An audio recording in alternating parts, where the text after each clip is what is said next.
예수님께서 우리 때문에 십자가를 지시고 그 죽음의 길을 걸어가셨음을 믿습니다.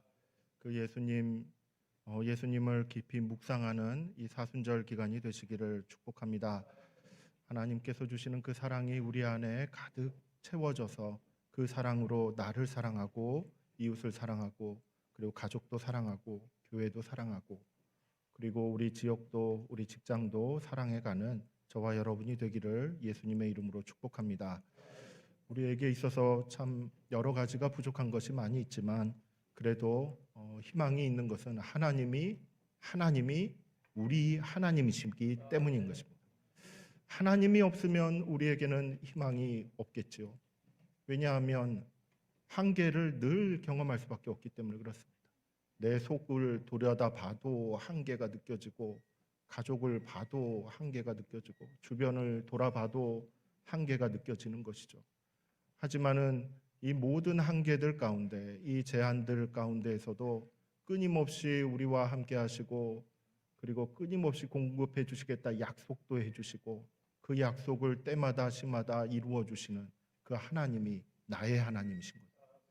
그 하나님이 나의 하나님이시고 우리 가족의 하나님이시고 우리 교회의 하나님이시고 이 나라의 하나님이 되어 주시기에 그렇기 때문에 우리에게 희망이 있음을 믿습니다.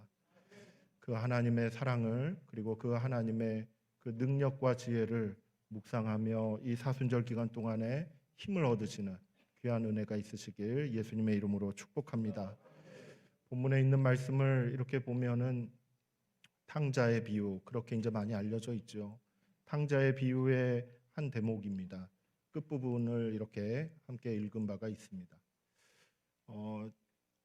많은 목사님들이 이제 과거에 이 말씀을 묵상을 하시면서 복음을 전하실 때에 탕자의 비유, 잃어버린 아들에 대한 그와 같은 비유를 많이 설명을 하셨습니다. 그래서 우리가 과거에 이렇게 말씀을 많이 전해 들을 때에 그래 탕자처럼 이렇게 헤매이다가 세상 연락 즐기다가 이제 하나님께로 돌아가고 우리의 잘못도 깨닫고 그걸 또 품어주시고 안아주시는 하나님의 사랑이 참으로 크시구나. 여기에 은혜를 많이 받으며 하나님 앞에 오기를 잘했지. 이렇게 이제 또 믿음의 결단도 내리면서 앞으로 나아갔던 것을 기억하게 됩니다.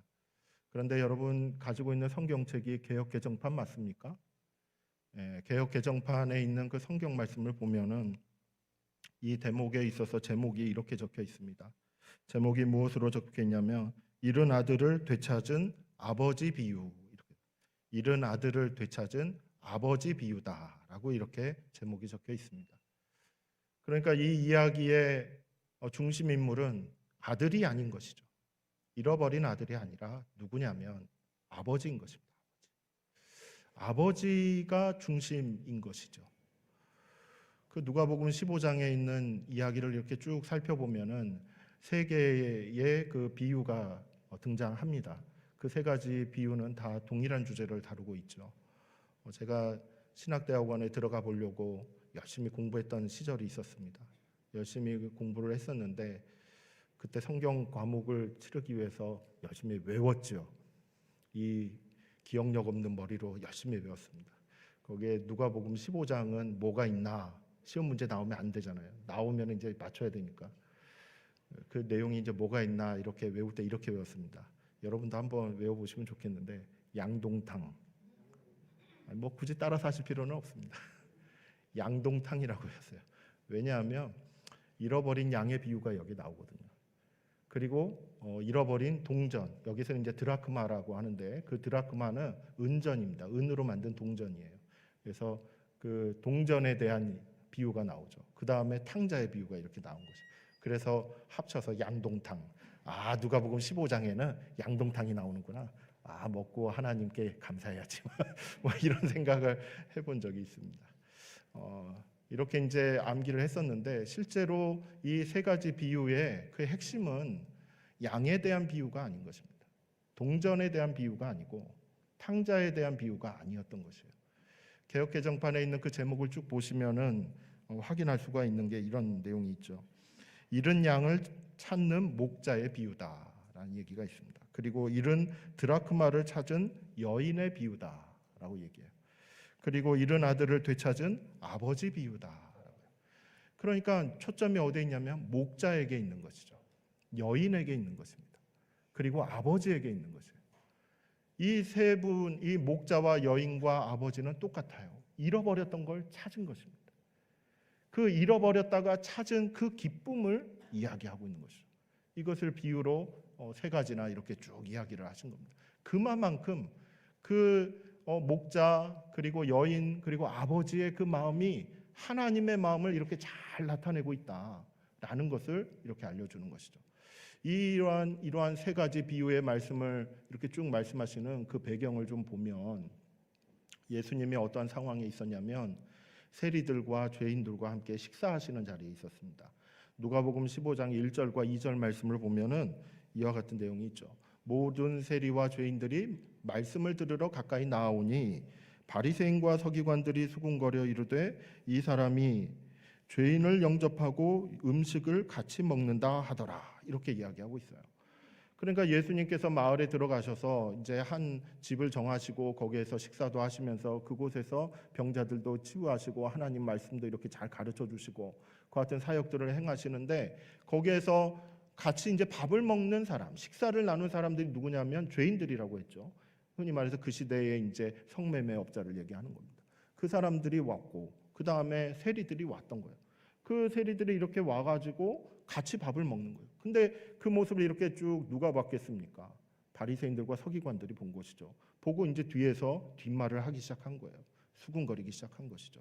아니 예수라는 사람은 왜 저런 몹쓸 사람들하고 밥을 같이 먹는 거야? 도대체 선지자 맞아? 정말 의로운 사람 맞아? 이런 식으로 뒤에서 말을 만들기 시작한 거예요. 근데 그 소리를 예수님이 들으신 거죠. 그래서 왜 그들과 밥을 같이 먹는지, 그들과 식사를 같이 하는지 거기에 대해서 설명하시기 위해서 이 세 가지 비유를 쭉 얘기하시는 것입니다. 왜 내가 그 죄인들과 세리들과 같이 밥을 먹어야만 하는 것인지, 그것은 바로 이 목자의 마음이 있기 때문이다. 그리고 여인의 마음이 있기 때문이다. 동전을 찾은 여인의 마음이 있는 것이다. 그리고 아버지의 마음이 있기 때문에 잃었다가 찾은 그 기쁨을 같이 식사를 나누고 그 안에서 하나님의 말씀도 나누고 회복의 은혜도 같이 나누는 것이다 라고 이렇게 설명하시는 부분인 것입니다. 그렇기 때문에 우리는 이 본문에 있는 말씀 그리고 누가복음 15장에 있는 말씀을 쭉 묵상해 갈 때 어디에 초점을 맞춰야 되냐면 바로 이 목자의 마음, 여인의 마음, 아버지의 마음에 맞춰야 하는 것이죠.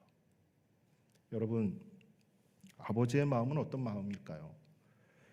잃어버린 아들을 이렇게 되찾은 그 아버지의 마음은 어떤 마음일까요? 이 이야기를 장황하게 이렇게 설명하지 않더라도 아마 잘 이해하실 것입니다. 저는 이제 이 말씀을 쭉 묵상을 하면서 드는 그 생각이 무엇이었냐면 하나님의 마음이 이 아버지의 마음과 같겠구나 이 생각이 이제 들 수밖에 없었죠. 근데 이 아버지의 마음을 딱 두 글자로 얘기할 수 있습니다. 두 단어로. 뭐냐? 용서와 환대인 것입니다. 용서하는 마음이 여기에 담겨져 있는 것이죠. 잃어버린 아들에 대해서 용서하는 마음이 담겨져 있는 것이죠. 그리고 또 어떤 마음이 있냐면 환대하고자 하는 마음이거든요. 아주 잘 대해주고자 하는. 그래서 우리 가족 공동체에 이렇게 잘 포함될 수 있도록 그렇게 하고자 하는 그 같은 마음이 담겨져 있는 것입니다. 그런데요, 용서와 환대의 마음 그 앞에 단어가 하나 더 붙어야 됩니다. 뭐냐면은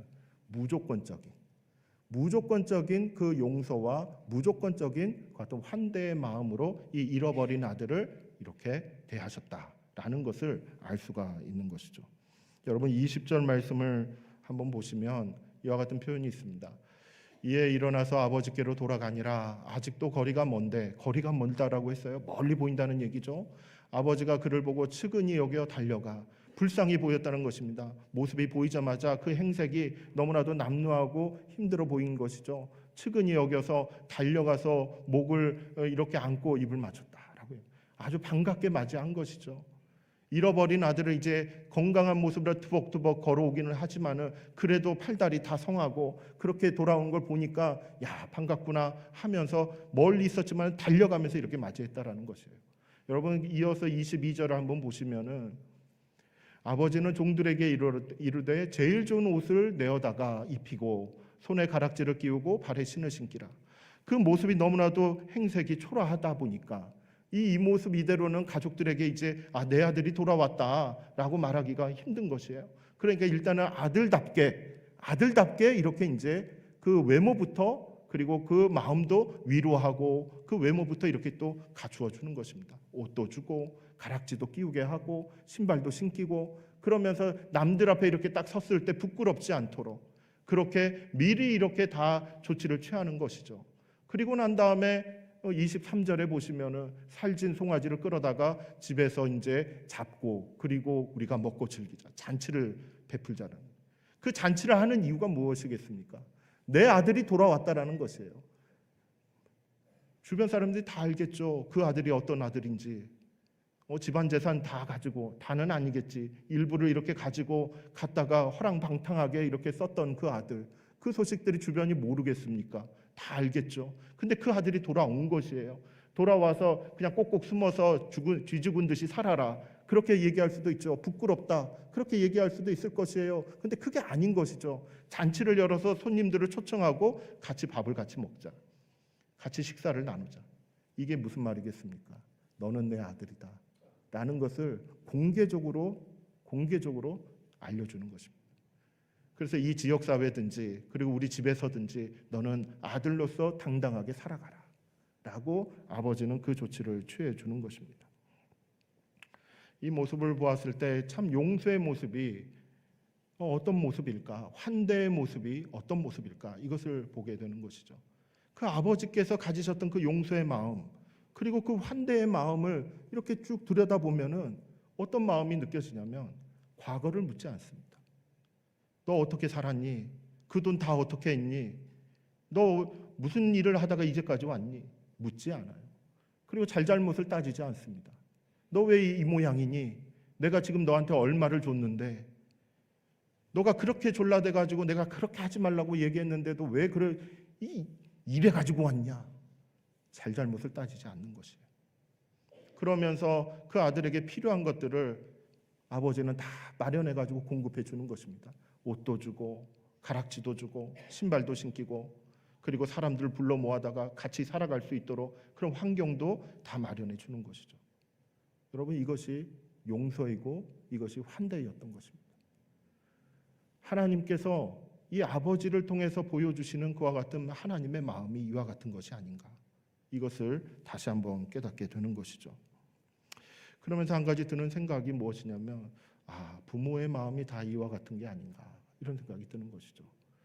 내 자식이 참 말도 안 듣고 그렇게 하지 마라 하더니 그렇게 고집을 피우더니 밖에 나가가지고 그 지경이 돼가지고 또 들어와가지고 아이고 한숨도 막 나오고 그럴 때도 있죠.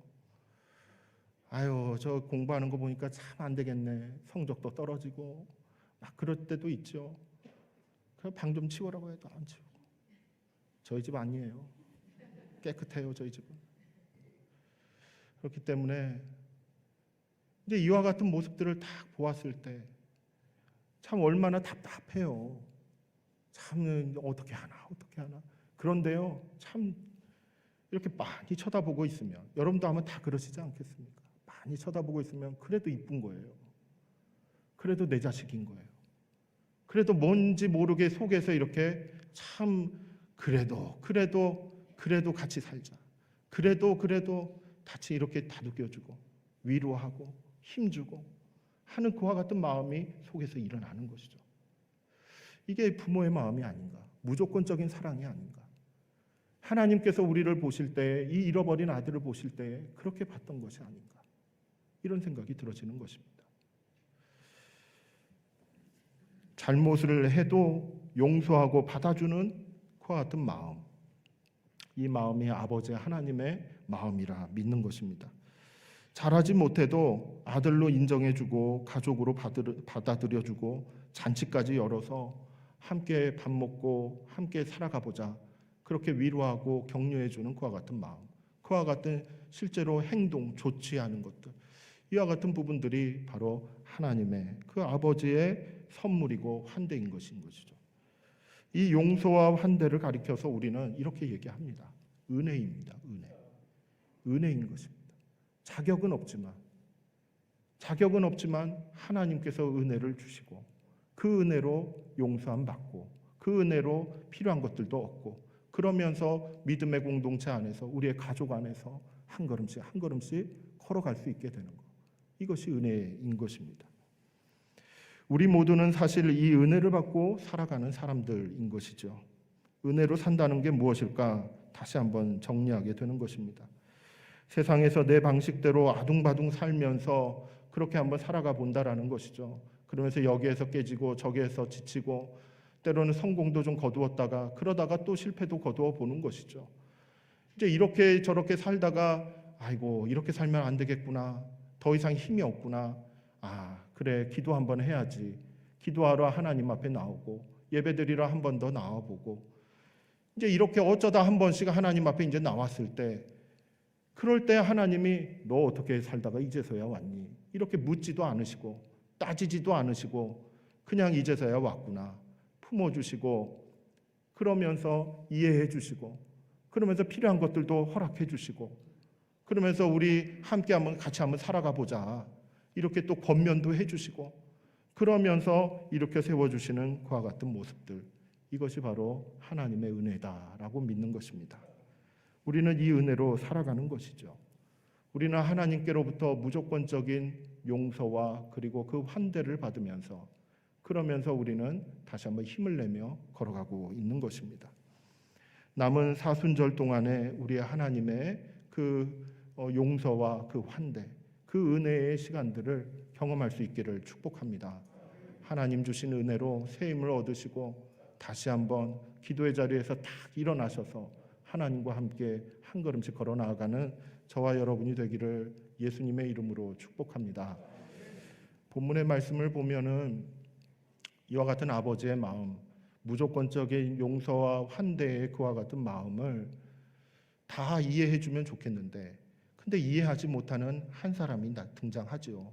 그 한 사람이 누구냐면 맏아들입니다. 맏아들은 이해하지 못했습니다. 종들도 다 이해를 했는데 이 맏아들은 이해를 못했어요. 25절에서 28절의 내용을 보니까 이 맏아들이 이제 일을 하다가 돌아온 것이죠. 일을 하다가 이렇게 이제 돌아와 가지고 집에 보니까 잔치가 열렸어요. 야, 이게 무슨 일인가? 무슨 뭐 좋은 일이 있나? 해가지고 종을 불러서 무슨 일인지 물어본 거죠. 그랬더니 당신의 동생이 건강하게 돌아와서 당신의 아버지가 참 기뻐하면서 잔치를 벌였습니다. 이렇게 이제 보고를 들은 거예요. 근데 이제 그 보고를 다 듣고 난 다음에 이 맏아들이 하는 행동이 그 심정의 변화가 무엇이냐면 28절에 보면 이런 내용이 있습니다. 그가 노하여 들어가고자 하지 아니하거늘 이렇게 얘기해요. 노했다라는 거예요. 화가 났다라는 것이죠. 동생이 왔어요. 화가 난 거예요. 잔치를 벌렸어요. 화가 났어요. 그래서 안 들어간 것입니다.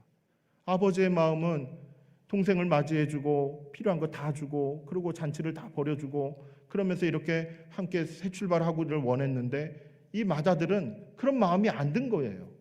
근데 정반대의 마음이 든 것이죠. 화가 막 난 것입니다. 왜 이렇게 화가 났을까? 왜 이 맏아들은 화를 낼 수밖에 없었을까요? 여러분 팀 켈러 목사님을 아실 것입니다. 그분이 쓴 책도 그분의 설교도 한번 들어보시면 정말 복음주의의 그 진수를 깨달아 알아갈 수 있는 참 훌륭하신 목사님이시죠. 그분이 쓴 책 중에 탕부 하나님이라는 책이 있습니다. 이 잃어버린 아들을 찾는 그 아버지의 마음을 이렇게 잘 묵상하면서 정리해 놓은 그와 같은 책이죠. 근데 그 책을 보면은 이 맏아들의 심리에 대해서 참 잘 정리를 해놨어요. 그리고 또 관련된 자료들도 더해서 이렇게 좀 한번 같이 좀 살펴보면은 이 맏아들의 그 마음이 어떤 마음일까? 아버지를 향한 마음이 있고 동생을 향한 마음을 알 수가 있는 것이죠. 그 아버지를 향해서는 어떤 마음이 있냐면은 이 맏아들에게 있어서 아버지는 더 이상 아버지가 아니었던 것이에요. 아버지가 아니라 그냥 주인이었어요. 주인. 일하는 일터의 주인으로 이렇게 삼았다라는 것을 알 수가 있습니다. 여러분 오늘 본문 말씀 중에 29절과 30절을 보면은 이런 내용이 있습니다. 아버지께 대답하여 이르되 내가 여러 해 아버지를 섬겨 명을 어김이 없거늘 이렇게 얘기했어요. 여기서 아버지를 섬겼다고 얘기하죠. 근데 원어상으로는 당신이라고 돼 있어요. 아버지라고 돼 있지 않습니다. 그냥 해석상 이렇게 아버지라고 해놨지 그 아버지를 향해서 아버지라고 부르지 않습니다. 그리고 30절에 보면은 아버지의 살림을 이런 식으로 표현하고 있죠. 이것도 나의 아버지라는 개념이 아니에요. 이 아들의 저 아들의 아버지인 거예요. 그러니까 나의 아버지가 아니라 동생의 아버지를 그렇게 그냥 가리키는 거예요. 그러니까 이 맏아들의 그 심중 안에는 아버지가 나의 아버지가 아니었던 것이에요. 아니고 그리고 원어상으로 보면은 29절에 보면은 내가 여러 해 아버지를 섬겨 이렇게 그냥 문장으로 쭉 나와 있지만은 원어상으로는 이렇게 되어 있습니다. 이보세요, 보세요 이렇게 해석이 되어 있어요. 그게 먼저 나왔어요. 아버지한테 아니 이보세요 그게 아니잖아요. 어떻게 그렇게 하실 수가 있어요? 이렇게 따지듯이 묻는 그와 같은 내용이 담겨져 있는 것이죠. 그러니까 이 맏아들의 그와 같은 그 심중 가운데서는 나는 종으로서 일꾼으로서 할 바는 열심히 하겠습니다. 열심히 일 성실하게 잘 해가지고 거기에 대해서 이제 아버지가 허락해준 그 주인장으로서 이렇게 허락해준 그 월급도 받으면서 생활도 유지해가면서 그렇게 살게요. 이와 같은 마음이 있었던 것이죠. 그러니까 이러한 얘기가 나온 것이에요. 내가 여러 해 아버지를 섬겨 명을 어김이 없거늘 나는 할 바를 다 했습니다. 그런데 내게 염소 새끼라도 주어서 그러니까 나한테 염소 새끼라도 준 적이 있습니까? 나와 내 멋으로 즐길 수 있도록 그렇게 나에게 일종의 인센티브를 주신 적이 있어요? 라고 이렇게 따지듯이 묻는 것이에요. 아버지한테 그렇게 얘기할 건 아니잖아요, 사실. 그런데 이 맏아들은 그렇게 얘기를 하는 것입니다. 제가 할 거 다 했지 않습니까? 그런데 왜 저한테는 염소 새끼도 안 주는 거예요? 이게 말이 돼요? 근데 저 아들은 무슨 지금 어떤 상황이에요? 아버지 재산 다 저기 나가가지고 다 탕진했잖아요. 그런데 송아지를 잡아요? 잔치를 벌여요? 이게 말이 돼요? 이렇게 따지는 것이었습니다. 이것이 맏아들의 마음이었던 것이죠. 자신은 종으로서 일을 하고 아버지는 그냥 주인으로서 여기는 그와 같은 관계였던 것입니다. 그리고 또 동생에 대해서는 이런 마음이 있었던 것이죠. 30절 말씀에 보면 아버지의 살림을 이렇게 창녀들과 함께 삼켜버린 이 아들이라고 해요. 동생이라고 표현하지도 않습니다. 가족이 아니었던 거예요. 그냥 당신의 아들인 것이에요. 그래서 더 이상 이 맏아들의 심중 가운데서는 이 가족은 나의 가족이 아니다. 그냥 내가 여기에서 먹고 살 수 있는 그런 하나의 삶의 자리일 뿐이다 라는 것과 같은 마음가짐이었던 것이죠. 그러면서 그 동생의 행태들을 쭉 봐왔기 때문에 결국은 그 동생이라는 애가 한 것을 보면은 말도 안 되는 그런 잘못들만 해왔기 때문에 나는 저보다는 나은 사람 아닌가, 저 사람은 정말 잘못한 그와 같은 사람이 아닌가, 늘 정죄하고 판단하고 비판하는 그와 같은 위치에서 동생을 바라봤던 것이죠. 그러니까 밥을 먹으러 들어갈 수 있겠습니까? 같이 잔치자리에 들어갈 수 있겠어요? 못 들어가는 것입니다. 속에서 울분이 나는 것이죠. 내가 받을 것들을 다 못 받고 이 대접을 받으면서 내가 어떻게 이 집에서 살 수 있겠습니까? 이 마음이 가득한데 어떻게 그 동생과 아버지와 어떻게 같이 식사를 나눌 수 있겠어요? 못하는 것입니다. 못하는 것이에요. 용서가 안 되는 것이죠. 성실하기는 하지만은 자기 의로 가득 찬 그와 같은 모습을 보여주는 것입니다. 결국은 아버지의 마음을 모르는 것이에요. 같이 살고는 있었지만, 같이 여러 해 동안 이렇게 살아왔지만은 아버지의 마음을 모르는 가장 가까운 아들이었던 것이죠. 그러니까 이 맏아들 또한 따지고 보면은 탕자와도 같은 것입니다. 더 이상 아버지를 아버지로 여기지 않는, 동생을 동생으로 여기지 않는 그와 같은 잃어버린 탕자와도 같은 것이죠. 그런데요, 이와 같은 모습에 대해서 아버지께서 하시는 행동이 그래? 그러면 들어오지 마라. 그래, 너랑 나랑 이제 여기서 영 끊자. 이것이 아니었어요. 이게 아니라 31절과 32절에 보면은 얘야라고 하면서 부드럽게 얘기를 하시는 거예요. 얘야, 너는 항상 나와 함께 있으니 내 것이 다 내 것이로되 이 내 동생은 죽었다가 살아났으며 내가 잃었다가 얻었기로 우리가 즐거워하고 기뻐하는 것이 마땅하지 않냐. 설명하시는 거예요. 설명하시는 겁니다. 그러면서 너도 맏아들이고 내 아들이다. 같이 함께 한번 살아가 보자. 이렇게 또 초청을 하시는 겁니다. 그 내용이 28절 끝부분에 나와 있어요. 그가 노하여 들어가고자 하지 아니하거늘, 그 다음에 아버지께서 뭐라고 얘기하시냐면 아버지가 나와서 권한대라고요. 권하고 계시는 거예요. 들어와라. 같이 밥 먹자. 같이 함께 살아가 보자. 새 출발해 보자. 이것을 아버지는 계속 권유하고 계셨던 것입니다. 이것이 아버지가 그 집안에 있는 맏아들을 향한 용서와 환대의 마음이었던 것이죠. 설명하고 기다려주고 설득하면서 그렇게 함께 가고자 하시는 그 같은 아버지의 마음이 이 말씀 안에 담겨져 있는 것입니다. 그런데 한 가지 이렇게 눈에 띄는 것은 여기에서 끝나요. 여기에서 이야기가 끝나는 것이에요. 그 맏아들은 대답을 하지 않아요.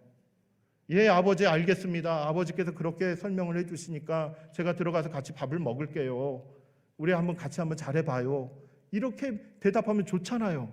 안 그래요. 그렇게 안 하고 그냥 열린 결말로 그냥 이렇게 마무리 짓는 것을 볼 수가 있는 것이죠. 우리는 이 말씀을 이만큼 묵상을 해볼 때 우리에게 도전되는 부분이 하나 있습니다. 사실 이 용서와 환대의 마음, 누구나가 다 가질 수 있는 마음은 아닐 수 있겠구나. 비교하게 되고, 그리고 나보다 좀 더 잘못 살아온, 나는 그래도 좀 착하게 산 그와 같은 모습들이 있으면은 늘 정죄하고자 하는 마음, 판단하고자 하는 마음이 내 안에 있었을 때 과연 용서의 마음, 환대의 마음을 내가 가질 수 있겠는가?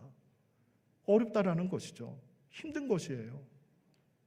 바리새인들이 왜 그렇게 자신의 이익을 추구하면서 예수님을 몰라봤을까? 하나님의 마음을 몰라봤을까? 그들은 완고했기 때문에 그렇습니다. 나는 잘하고 있다. 나는 종교적으로 하나님이 알려주신 그 율법 나 지금 잘 지키고 있다. 그러니까 나는 의로운 자다. 자기 의에 취해 있기 때문에. 그렇기 때문에 다른 죄인들과 세리들에 대해서는 손가락질만 하고 있었다는 것이죠. 하지만 하나님의 마음은 그것이 아니었던 것입니다. 죄가 있지만, 부족한 게 있지만 내 자식이다, 내 백성이다 끌어안아 주시는 것이에요. 이 마음을 어떻게 가질 수 있을까? 맏아들의 입장에서 이 마음이 있었으면 좋겠는데 이 마음을 어떻게 가질 수 있을까요, 여러분? 저는 이 부분에서 이게 막혔어요. 아무리 생각해봐도 이 용서와 환대 마음이 어떻게 생겨나지? 하나님, 어떻게 생겨날 수 있습니까? 이 마음을 어떻게 가질 수 있습니까? 이게 잘 안 되는 것이에요. 그러면서 말씀이 또 떠올라지는 것이 하나 있었습니다. 성경에 보면은 철천지 왼수 같은 인간들이 있죠. 에서와 야곱입니다. 왼수지간이죠. 형제지간이지만은 왼수였어요. 에서가 400명을 이끌고 야곱에게 오고 있습니다. 야곱은 그 이야기를 듣고 두렵죠. 400명이나 데리고 와? 10명도 아니고 그 먼 데서 혹시 나를 공격하려고 온 거 아니야? 걱정이 되는 것이죠. 근데 그 이야기를 이제 쭉 읽어보면은 이제 형이 가까이 왔을 때 이제 선물도 보내고 종들도 보내고 처자식도 보내고 자기는 맨 마지막에 가야 되겠는데 그 맨 마지막에 뭘 하게 되냐면 야복강가에서 기도를 하는 것입니다. 밤새도록 기도하는 것이에요. 하나님, 나에게 복을 주시옵소서. 기도하는 것이에요. 그 기도가 하나님께 연락이 되었죠. 이스라엘이라는 이름도 얻을 뿐만이 아니라 형 에서의 마음도 바뀌기 시작한 것입니다. 그러면서 화해하게 되는 것이죠. 여러분, 요셉과 그 형제들의 이야기도 잘 아시지 않습니까? 철천지 왼수이지 않겠습니까? 형들도 두려워했어요. 자신들의 한 것이 있으니까. 만약에 우리를, 아버지도 이제 돌아가셨는데 우리를 이제 쫓아내면 어떡하지? 어떻게 하면 이거 정말 걱정된다. 요셉이 딱 한마디 하지 않습니까? 당신들은 나를 해하려고 했지만 아버지께서, 하나님께서 이것을 선으로 바꾸셨습니다. 이것을 선으로 바꾸셨다. 그러니까 하나님께서 자신의 인생길을 통해서 이렇게 쭉 인도하시는 그것을 돌이켜볼 때 정말 철천지 왼수 같은 그 형들이 나를 찾아와서 곡식 좀 다오, 먹고 살게 좀 해다오 요청했을 때 이렇게 몰아내지 않고 그래도 끌어안을 수 있었던 것은 하나님께서 베풀어 주신 그 은혜가 있었기 때문에, 인도해 주신 그 손길이 있었기 때문에 형들을 끌어안을 수 있었다라는 것이에요. 그러니까 따지고 보면은 사람의 마음으로는 안 되는 것입니다. 내가 명상을 하고 묵상을 하고 아무리 원인을 따져보고 이것저것 해본다고 해서 용서의 마음이 생겨나느냐? 안 되는 것이에요. 환대하는 것 같은 일들을 계획하면서 실천할 수 있겠느냐? 안 되는 것이었어요. 그럼 무엇이 필요한 것입니까? 기도가 필요한 것이에요. 기도가 필요한 것이에요.